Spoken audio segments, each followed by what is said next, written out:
Hi friends, আমি জানি তোমরা সবাই খুব সুন্দর পোলাও করো, বাট আমি কিভাবে পোলাও করছি সেটাই তোমাদেরকে দেখাবো।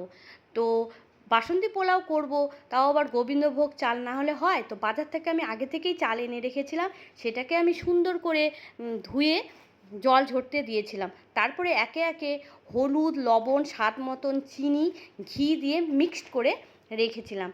তারপরে দেখো আমি আবার পরিমাণ মতো ঘি দিয়ে দিলাম ডেগের মধ্যে। এই পোলাও করতে একটু ঘিয়ের পরিমাণটা বেশি লাগে, তা আমি ঘিটাকে 2-3বারই ব্যবহার করেছি। যাই হোক, ঘি গরম করতে দিলাম, তার মধ্যে আমি গোটা গরম মশলা, তেজপাতা দিয়ে রাখলাম, সেটাকে আমি সুন্দর করে ভেজে নিব। তারপরে আমি আগে থেকে কাজু ধুয়ে রেখেছিলাম, সেই কাজুটাকেও এখন আমি দিয়ে দিব। এটাকে আমি ঘিয়ের মধ্যে সুন্দর করে ভেজে নিব।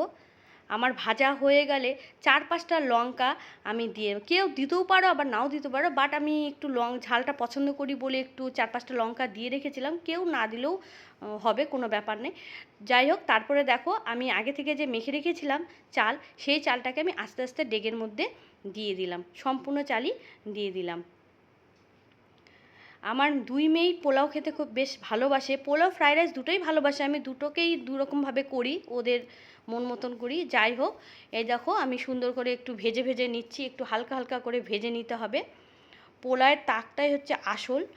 তো আমি আগে থেকে পাশে জল গরম করতে দিয়েছি, একটু ভেজে নিতে হবে, না না যেন লেগে যায়, তাই আমি একটু সুন্দর করে ভেজে নিচ্ছি।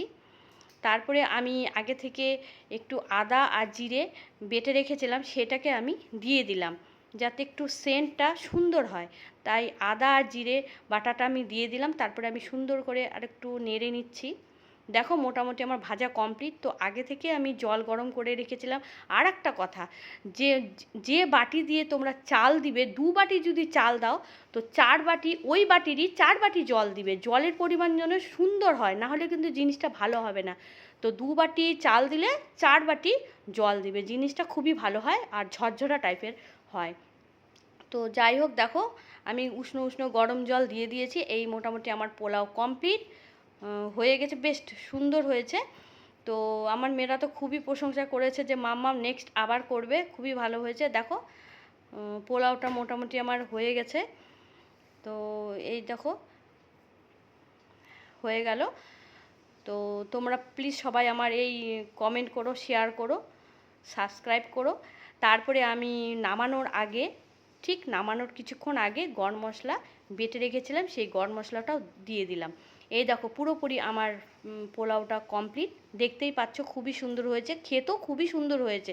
যাই হোক, পোলাওর সাথে মটন না হলে হয়? ব্যাস, আমার মামাতো বোনের আইবুড়ো থালি কমপ্লিট। দেখো কত সুন্দর লাগছে। তো কমেন্ট, শেয়ার প্লিজ, টাটা।